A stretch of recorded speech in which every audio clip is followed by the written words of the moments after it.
Tapi kita menyadari penuh bahwa partai ini tidak berjalan sendiri. Partai ini ada di dalam sistem. Makanya akhirnya saya diskusi dengan Dewan Syuro, diskusi dengan para pakar PKB, juga para ahli. Bagaimana posisi PKB yang semula di jalur perubahan kemudian bergabung di pemerintahan. Satu kalimat yang saya pegang dari beliau-beliau dan mereka yang ahli ini adalah kesempatan PKB untuk memitigasi demokrasi dalam berbagai ancaman itu bisa melalui koalisi bersama pemerintah. Sementara jalan mitigasi di luar pemerintah itu masih banyak yang lain yang bisa melakukan. Karena itu perjuangan perubahan itu dalam konteks pemerintahan adalah apabila sudah mentok di dalam jalur demokrasi formal, maka perjuangan di luar parlemen atau di luar jalur pemerintahan. Ya, bicara soal rakyat, oke, mungkin tidak ada reward dari rakyat, tapi kemarin kita melihat bersama-sama bahwa semangat rakyat untuk juga peduli dengan demokrasi kita juga besar. Dan salah satunya juga dilakukan dan disuarakan oleh sang putri Caimin sendiri. Kita akan lihat kemarin sempat viral Gus Imin.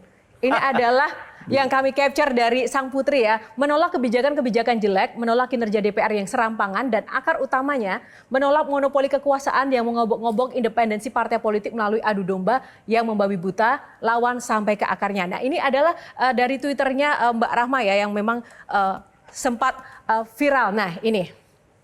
Bayangin anaknya jurnalis turun ke lapangan langsung kritik pemerintah, bapaknya satu kubu di pemerintah, sakit banget pasti. Sakit nggak Gus Imin? Nah terus ini Mbak Rama bilang, iya tapi aku bisa memahami beban dan alasan kenapa ayahku harus melakukan apa yang ia lakukan. Aku masyarakat sipil biasa, jadi turun adalah caraku melawan dan membantu ayahku. Dia juga tahu aku turun. Tepuk tangan dong buat generasi muda kita.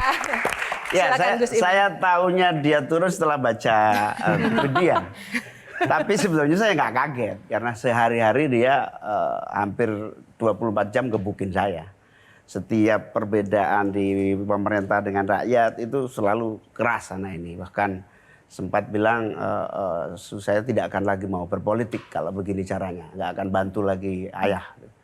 Tapi tiba-tiba dia muncul dengan ikut demo kemarin, ikut demo. Untung nggak pamit saya, kalau pamit saya jadi serba repot itu.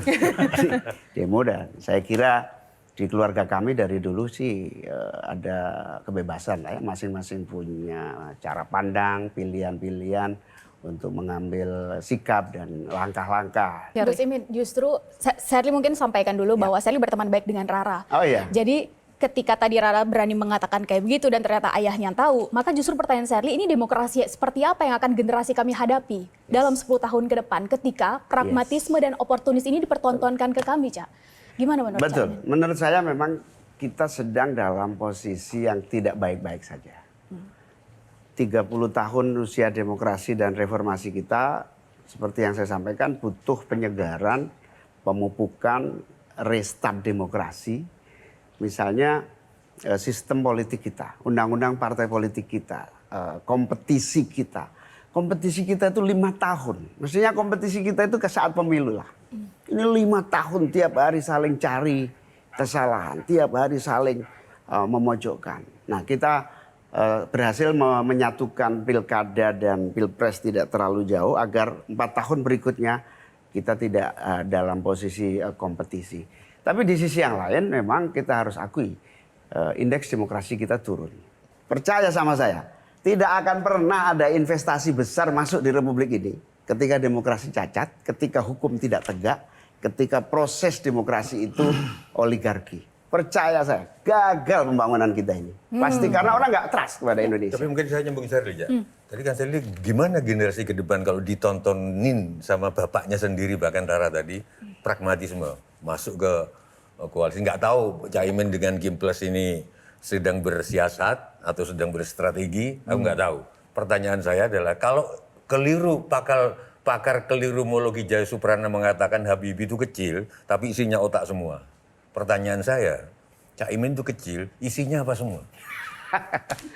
Jadi ya memang sebagai partai politik yang... Jadi dari sini ke sini isinya Caimin apa? Saya mau nanya itu gitu. Isinya ruwet. Enggak apa tekad. Ya, apa yang paling penting dijaga di sini adalah niat. Niat itu agar kita di NU itu ada kaidah. Apa yang tidak bisa kamu raih semuanya, setidaknya jangan kamu tinggalkan semuanya. Tepuk tangan Gus Imin. Terima kasih. Kita akan lanjut dulu ke box selanjutnya. Pilih box nomor berapa Gus Imin? 5. 5. Kita buka box nomor 5. Data diri. Baik, tepuk tangan untuk Gus Imin, sosok yang berani dan kita kenal sosok yang kadang tuh ceplas-ceplos, belak-belakan, spontan dan bahkan kontroversi yang bikin kita baca dan mendengar tuh justru deg-degan sendiri Gus Imin ya. Nah, kemarin juga ada yang menarik juga dari statement Gus Imin mengucapkan kata-kata terima kasih kepada Raja Bali. Ini kan kayaknya kita nggak asing ya mendengar kata raja yang kayaknya lagi ngetren. Ini negara Indonesia ini kayaknya kok jadi kerajaan, republik atau gimana? Kenapa itu maksudnya Raja Bali? Ya, ada Raja Jawa Temen-temennya Raja Jawa atau gimana? ya semua raja sama. Tapi ada yang raja yang kebetulan baik hati, Raja Bali sama saya. Yang nggak baik hati berarti raja mana Gus Imin? Saya nggak tahu. Baik. Ini kan boxnya nih tentang profil nih ya. Gini, Caimin itu, Gus Imin ini kalau pidato saya perhatikan ya, makin panjang, makin santai bawaannya. Nah justru keluar tuh jokes-jokesnya ala NU tuh. Bercandaan-bercandaannya menurut saya tuh, oh ini nih aslinya Gus Imin nih. Aslinya Gus, memang sedang bercanda atau serius sih sebetulnya. Karena kalau dilihat dari pidato-pidato tuh, awal-awal serius tuh. Nanti ujung-ujung tuh bisa bercanda-bercanda terus bahkan marah kayak kemarin kan tiba-tiba pangacot tiba-tiba teriak-teriak begitu tuh. Itu kan saya yakin nggak ada tuh di teksnya tuh. Atau misalnya komentar, wah ini gawat ini makin ngetop ini. Nah gitu loh. Oke. Nah hal-hal kayak gitu yang menurut saya ini tuh Caimin tuh aslinya memang suka bercanda atau serius atau tergantung permintaan sutradara. Oke, baik pertanyaan sangat menarik dan pertanyaan kita semua, namun jangan dijawab dulu karena setiap pertanyaan ada jawaban, tapi sesaat lagi hanya di Q&A kita jeda dulu.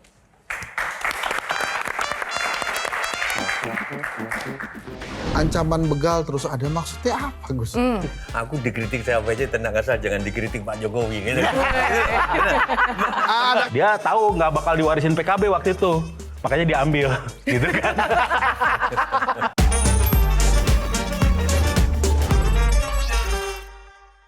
Jelajahi cara baru mendapatkan informasi. Download Metro TV Extend sekarang.